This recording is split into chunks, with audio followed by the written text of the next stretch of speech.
ክብራት ተኸታተልቲ ነዝዕለት ዝበልናዮ ሓድሽ ዜና ንፍጻመታትን ሒዝና ቀሪብና ኣለና ክትከታተሉ ብኽብሪ ንዕድል። አምባሳደር ዓሊ ኢብራሂም አሕመድ ምስ ሚኒስተር ጉዳያት መዘጋጃ ቤት ሃገረ ቀጠር ተራኺቡ ተዘራሪቡ።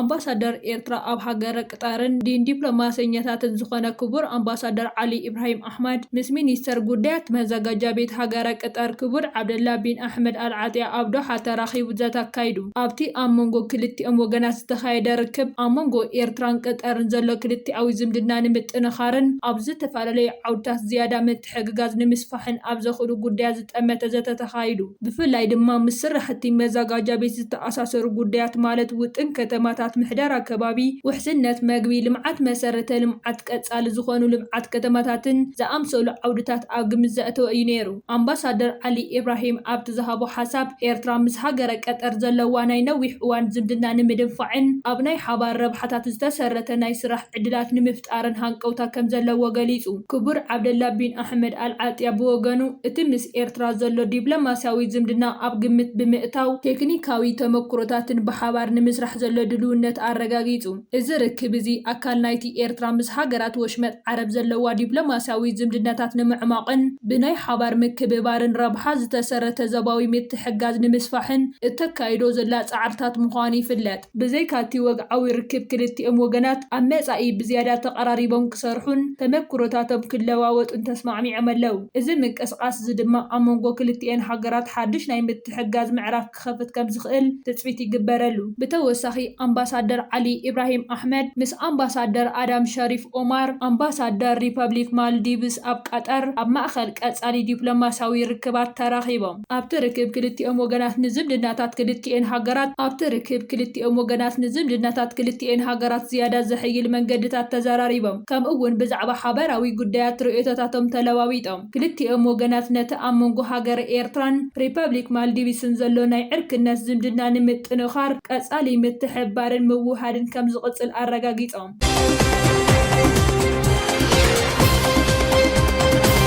መንግስቲ ጃፓን ንኤርትራ ኣገዳሲ ሰብኣዊ ሓገዝን ናይ ልምዓት ደገፍን ከም ዝገበረ ተገሊጹ። መንግስቲ ጃፓን ምስ መንግስቲ ኤርትራ ኣህጉራዊ ትካላትን ብምትሕብባር ኣብ ዓውድታት ውሕስነት መግቢ ጥዕናን ትምህርትን ዘተኮረ ኣገዳሲ ሓገዝ ከም ዝሃበ ተገሊጹ።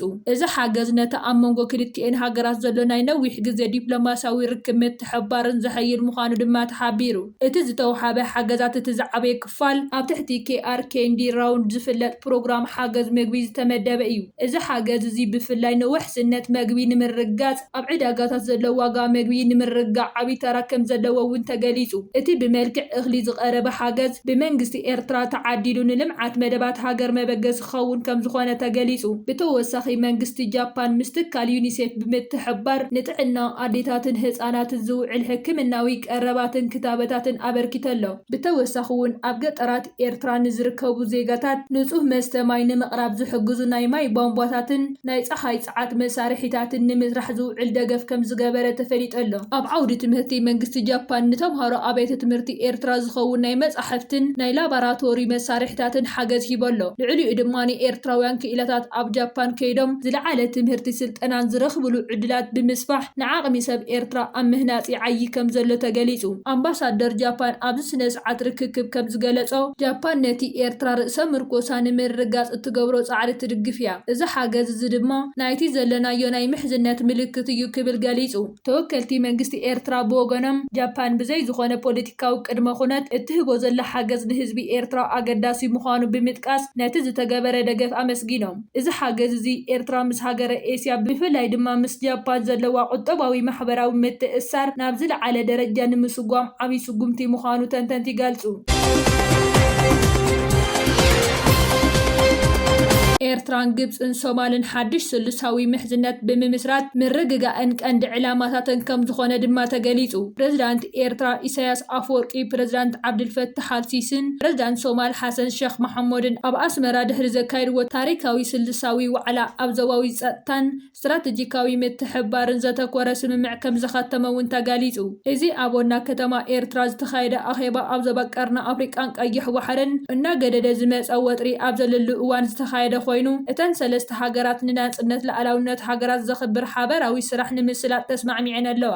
እተን ሰለስተ ሃገራት ንሓድነት ግዝኣታዊ ጽንዓት ሶማል ሙሉእ ደገፍ ከም ዝህባ ኣረጋጊጸን። እዚ ድማ ድሕርቲ ኣብ መንጎ ኢትዮጵያን ሶማሊላንድ ዝተገበረ ናይ ወደብ ስምምዕ ዝሰዓበ ምስሕሓብ ንሶማልያ ዓብዪ ዲፕሎማስያዊ ዓወት ተባሂሉ ተወሲደሎ። ቀይሕ ባሕሪ ንዓለም ለኻዊ ንግዲ ዘለዎ ኣገዳስነት ብምግንዛብ እተን ሃገራት ንጸጥታን ድሕንነትን ትሞያዊ መስመር ብሓባር ንምክልኻል ድማ ተስማዕሚዐን። ብተወሳኺ ኣብ መንጎ ሰራዊት እተን ሰለስተ ሃገራት ንግብረ ሽበራዊ ዶባዊ ስጋታት ዝሕግዝ ናይ ሓባር ምልውዋጥ ወተሃደራዊ ስልጠናታትን ንምግባር መደብ ከም ዘለወን ተገሊጹ። ዝኾነ ይኹን ዞባዊ ምስሓብ ብሰላማዊ መንገዲ ክፍታሕ ከም ዘለዎ ብምጥቃስ ሃገራት ኣብ ውሽጣዊ ጉዳያት ካልኦት ካብ ምእታው ክቁጠባ ጸዊዐን። ፖለቲካዊ ተንተንቲ ከም ዝገለጽዎ እዚ ናይ ኣስመራ ስልሳዊ ኪዳን ኣብ ቀርኒ ኣፍሪቃ ሓድሽ ናይ ሓይሊ ሚዛን ክፈጥር ከም ዝኾነን ብፍላይ ምስ ኢትዮጵያ ዝተተሓዘ ምስሓብ ናይ ህዳሰ ግድብ ምስ ግብፂ ጉዳይ ሶማሊላንድ ምስ ሶማል ኣብ ዘለዎ እዋን እዚ ምትእኻብ ንኢትዮጵያ ጸቕጢ ክፈጥረላ ከም ዝኽእል ይግመት። ግብፂ ኣብ ቀርኒ ኣፍሪቃ ዘለዋ ተራ ንምስፋሕን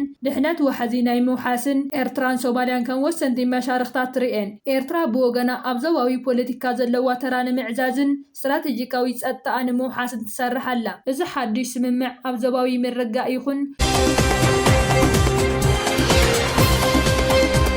ኢራን ንመጥቃዕቲ ኣሜሪካ ግብረ መልሲ ከም ዝሃበት ተገሊጹ። ኣሜሪካን ኢራን ዝጀመሮ ሓድሽ መጥቃዕትታት ሕነ ምፍዳይ ክሳብ ሕጂ ቀጺሉ ከም ዘሎ ተገሊጹ። ሰራዊት ኣሜሪካ ኣብ ደቡባውን ማእኸላይን ኢራን ኣብ ዝርከባ ዝተፈላለያ ከተማታትን ደሴታትን ዝደብደበ ክኸውን ከሎ በቲ ዝተፈጸመ መጥቃዕቲ 14 ሰባት ከም ዝተቐተሉን ካልኦት 78 ድማ ከም ዝቆሰሉን ሰበስልጣን ኢራን ኣፍሊጦም። ኣብ ገለ ከተማታት ኣገልግሎት ኤሌክትሪክ ከም ዝተቋረጸ እውን ጸብጻባት ይሕብሩ። ብመሰረት ጸብጻባት ማእኸላይ እዚ ኣሜሪካ ወሽመጥ ሆርሙዝ ዝሓልፋ መራኸብ እትገብሮ ዘላ ምትዕንቃፋት ዓቕሚ ንምድኻም ዝዓለመ ከም ዝኾነ ገሊጹ። እንተኾነ ገለ ወሃብ ትርኢቶ እስራኤልን ኣሜሪካን ኣብ መወዳእታ ወርሒ ለካቲት ኣንጻር ኢራን ኩናት ቅድሚ ምጅማረን ኢራን ንመስመር ባሕሪ ወሽመጥ ሆርሙዝ ዘተዓናቅፍ ስጉምቲ ወሲዳ ከም ዘይትፈልጥ ይጠቕሱ።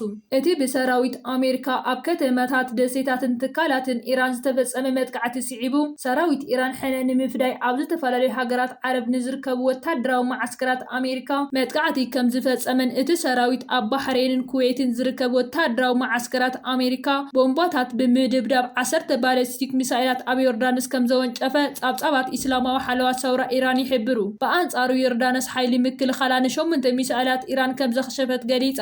መንግስቲ ኢራን ዝቆጻጸሮ መደበር ሬድዮ ሎሚ ኣብ ዝዘርግሖ ጸብጻብ ሰራዊት ኢራን ንሓንቲ ሳብማሪንን ካልኦት መራኸቢ ውግእን ኣሜሪካ ኣብ ባሕሪ ባህሬንን ከም ዝተሃረማ የመላኽት። ኣሜሪካን ኢራንን ቅድሚ 2 ሰሙን ዝፈጸምኦ ስምምዕ ተኽሲ ዶ ምባል ምቁራጹ ፕረዚዳንት ኣሜሪካ ዶናልድ ትራምፕ ብ8 ሓምለ ገሊጹ ምንባሩ ጸብጻባት ይሕብሩ። ሕብረት ኢሮጳ ንኢምራት ኣብ ጉዳይ ሱዳን ከም ዝኸሰሰ ተገሊጹ። ተራ ሕብራት ኢምራት ዓረብ ኣብ ቀርኒ ኣፍሪቃ ኣብ ትሕቲ ጽኑዕ ምክትታል ኣትዩ ከም ዘሎን ነቐፍቲ ነቲ ሃገር ከም መሻርክቲ ሰላም ዘይኮነስ ከም ነጋዲት ግጭት ኢሎም ይጽውዕዋ ከም ዘለው ተገሊጹ።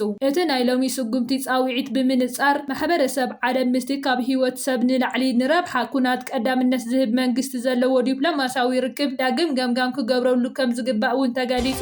ዝኸበርኩም ተዓዘብትና ንሕጂ ዝበልናዮም ዜናታት ዛዚምና ኣለና ኣብ ዘለኹም ሰናይ ግዜ እንዳተመነና ኣብ ዝቕፅል ቪድዮታት ክበጽሓኩም ሳብስክራይብ ዘይገበርኩም ሳብስክራይብ ክትገብሩ ብኸብሪ ንዕድም።